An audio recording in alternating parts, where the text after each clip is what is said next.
Nice, nice, nice, nice. Inspiration is perishable. When you have your inspiration, do it right then and there. So that's what we're gonna do. And yeah, I just wanted to voice a few thoughts that I had on the bike right here while I'm drinking my lovely little Monster Energy drink. And yeah, so I was thinking, I noticed this morning, both when I was meditating and when I was on the bike, that there was a feeling of resistance inside of me. And I feel that feeling more often. And there's two things there to dissect. The first one is that this resistance happens when I start thinking about things that still need to be done or that I want to be doing. So it's things that are happening in the future. And I turn these things that are happening in the future into one sort of block of things, one happening, one thing. And it turns into one big hurdle that I need to overcome. And then my mind will cascade into all the hurdles that need to happen, right? I need to write an invitation today. I want to get a location. I want to build a website, like all these different things. And all of a sudden they turn into this whole, like the tiny hurdles start turning into this big hurdle, and the thing just sort of starts growing mentally into one big obstacle that needs to be overcome. That results into a lot of resistance. So that's the first thing. Then the second thing is that I noticed that this resistance is usually giving me a signal that this is something that I know should happen, but I don't want to do, right? There's a part of me that doesn't want to do it. And I think that part of me that doesn't want to do it is related to fear, honestly. Fear of me not being able to do it. Or fear of the consequences of what might happen or what has to happen, right? So a good example of this is me organizing a product launch. This is a really cool project, but there's also a part of me that doesn't want to do this because it's very... I have to be vulnerable for that. I have to get outside of my comfort zone. I risk being rejected. I risk failing. I risk looking bad in front of lots of people. And that sort of real risk of something going wrong or even something going well up to that point is very stressful. So that resistance, I think, is linked to me not really wanting to do something or wanting to do something but being afraid of what that thing will lead to. Then naturally what I was thinking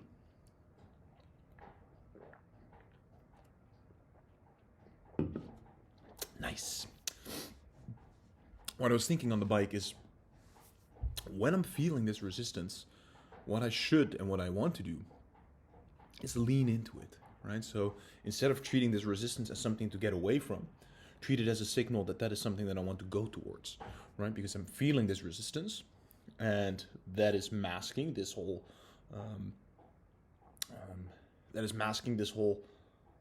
thing that I know I should be doing, and that is actually good for me, and that is actually pushing me to be better. So instead of thinking, hey, I want to get away from that, which my emotion is saying I want to get away from that, my thoughts and my conviction can say, let's lean into it. Let's use it as a signal for the things that actually need to happen, right? So the stronger this resistance is, the more I want to lean into it and see, hey, what's there? There's something to discover there. But that is easier said than done, right? Because I've had many periods in my life where I feel this resistance coming up and I don't lean into it. So what then makes the difference between the moments where I lean into it and where I don't lean into it, right? Because if it's just a choice, then I would always choose to lean into it. But apparently there's part of me that, right, currently, today, I'm saying, hey, let's lean into it. Let's go with this. Let's explore that further. And then there's part of me on other days that doesn't do that, right? And that starts procrastinating or looking for distractions or doesn't lean into that feeling. So I think there the distinction then needs to be made is, maybe not the distinction, but I think there the core motivator for actually leaning into that feeling is, to what degree is this part of my purpose? How meaningful is this activity that I'm feeling or that I'm working towards to me, right? So if there's let's say this activity is contributing to an overarching goal, right? My overarching goal is to run a marathon, or my overarching goal is to finish my bachelor's degree. But let's stick to the marathon example for now. Let's say my overarching goal is to finish a marathon. Then going on this 10K run today is contributing to that overarching goal. So I might feel resistance towards doing this 10K because it's painful and it's hard work, and it means that I will have to even go further in the future, right? It's also fear of that success again. So I might decide not to do it. And in that moment, when I decide not to do it, it's probably because I don't value that big goal enough. That one is not in line with my purpose enough. So we have like this sort of micro relationship between the activity that we're doing on this particular day and the resistance we're feeling to it. But we also have that macro relationship to the bigger vision. So maybe that brings us back to the earlier point that I was making and saying that resistance is sort of a signal of, hey, I need to lean more into this. But it could also mean we shouldn't actually lean more into it necessarily if it's not aligned with our larger purpose. So we want to be aligned with our larger purpose, which naturally leads to the question, how do we know our larger purpose? How do we find meaning in life and in the projects that we do and in the sort of direction that we're taking? And this to me, actually, I'm someone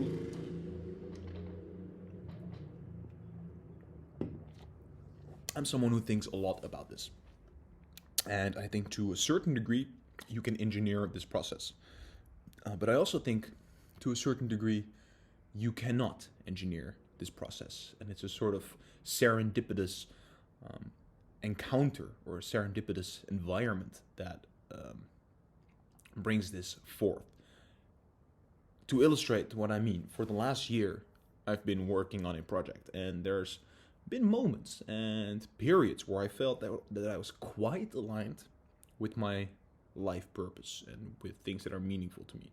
But it was quite aligned. I'm not sure, it's years, a long time, so there must have been points, but I don't really remember having a point where I was completely aligned.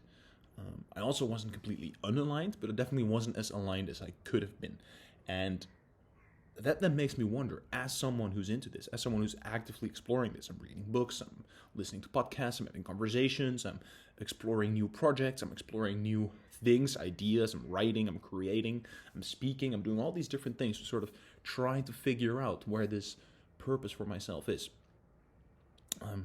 Only to realize that I didn't quite find it. But then there's one experience that all of a sudden changes that and aligns me once again with my purpose and my meaning, right? I had a very important experience, and all of a sudden many things start clicking into place. And I feel that my North Star has sort of reappeared, right? It's become brighter again. So that purpose is stronger. And then the activities that I'm doing towards this purpose, I'm still feeling that resistance, right? It's the same resistance, but now it's easier to lean into it because the why is strong, right? And he who has a why to live can bear almost any how. I really love that quote. But I love that quote. And then I'm thinking, hey, I got a strong why, but do I really, right? Do I really have a strong why? And how do I find that strong why? So I think finding that strong why is a combination of, it can be partly engineered and you spend time with it. I think it's an important part to spend time with it, reflecting, writing, doing all these different things. But it's also looking for a diversity of experience, looking for a diversity of perspective. So you want to try new things, meet new people, and many of those won't resonate that much. You're trying out something, and it's a fun experience, or maybe not even a fun experience, but occasionally you'll find these experiences that really hit a certain spot. And I think this is sort of the thing that I was missing the most, because I was having more of a grind-like year, right? I was doing a lot of work behind the computer, just me and the computer. I was doing some networking, I was doing some things, but they were all in a particular bubble, a sort of particular space. But then when I think back at some of the most meaningful experiences that I had, they were usually at times and places when I was breaking outside of the mold, right? It was doing LSD on a beach in India where I had very, very strong, life-changing vision of how I would want to rearrange my future, and I pursued that for many years, right? Imagine that, for many years. The why was so strong I could pursue it for many years. Then I went to my first meditation retreat, right? Big life-changing thing that happened there. I was on holiday with my brother, just chilling in Kosovo, when we decided to organize this retreat that I went to last weekend, which, once again, life-changing experience. So they're things that they're planned, but they're not really planned. And they're, most importantly, outside of the normal day-to-day happenings. And yeah, I think that if you always repeat the same thing every day, you're never gonna find out what your purpose is, right? You might already be aligned with your purpose a lot, and you might be working on that day to day, and that might be very rewarding because you know this is the direction I want to be working in. But if you don't yet know, I think the likelihood is very low that you'll get there by doing the same thing. So basically, we have this, if we would turn it into a little model of sorts, we have the figuring out what the purpose is. That happens through diversity. That happens through experimentation, through exploration, trying different things, new people, new experiences, new thoughts, new beliefs. That's sort of the exploration part, and that's what helps us figure out and understand what's meaningful. Then when we know what's meaningful, then it's the day-to-day commitment to that thing that helps us integrate this meaning into our life, that helps us contribute to that thing that is meaningful, right? So there's a part where we figure it out, and there's a part where we integrate it and contribute to it. And you need both of these, right? Because if you're only integrating, if you're only doing things in the day-to-day life, but you don't take the time to reassess, readjust, and re-explore what's really meaningful, you might be working on something that's not that meaningful or not as meaningful as it could be. Or on the other side, if you're always exploring and trying these different things, first of all, it's not sustainable because you need time, money, and resources, and most people don't have that unlimitedly. And secondly, it's really hard to contribute if you're just experiencing it, right? I mean, there's definitely ways to combine that, but it's really hard to contribute if you're just experiencing it.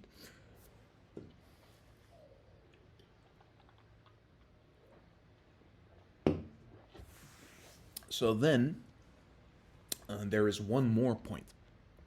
Because once you do know what is meaningful to you, once you do know what gives you purpose, you want to integrate more of that particular thing in daily life, right? So let's say you figure out that dancing for you is very meaningful activity, right? Dancing with other people. Then what you want to do is dance more, right? You want to engage in more dancing.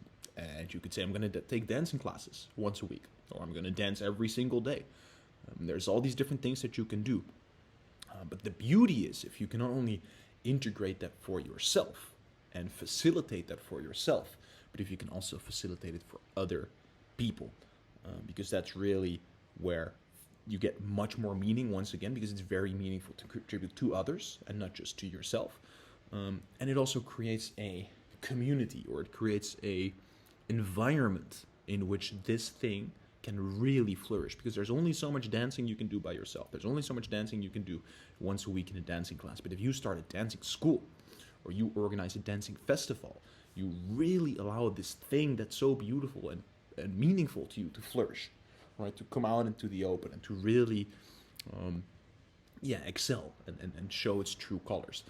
And I think that's where entrepreneurship is such an amazing thing, such an amazing skill or endeavor, because you start to look not only how can I do more of this in my life, but how can I create a sustainable business model or a sustainable way of integrating this for many more people.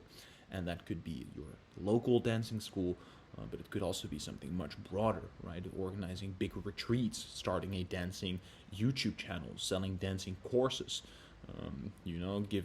using the money that you gain from that to send dance teachers to poor children who can't afford it. Or so you can start to look at ways on how can I scale this thing that's important to me, right? Because that's where the driver comes in. If it's important to you, how can I scale those things and let them help many other people?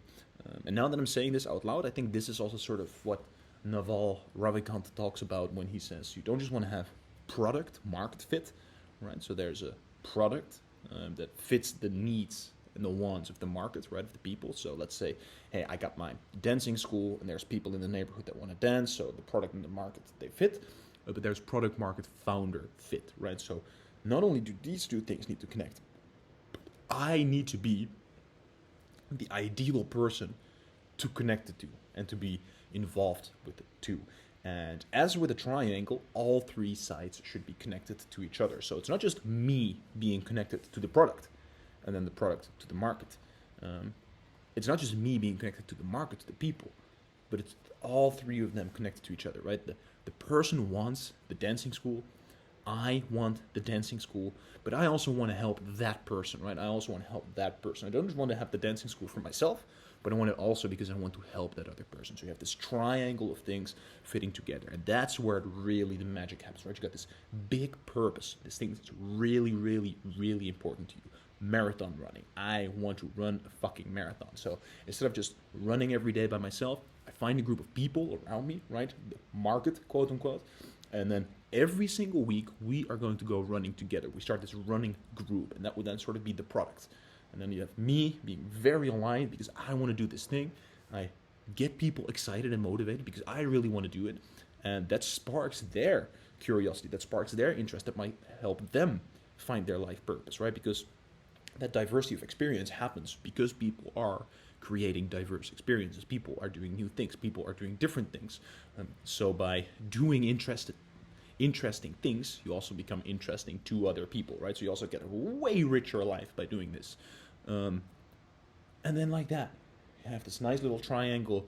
And like they say, the triangle is one of the strongest form in building things. So from that triangle, you can build a fucking excellent life. And yeah, I think that's a good summary of everything that I was just thinking about.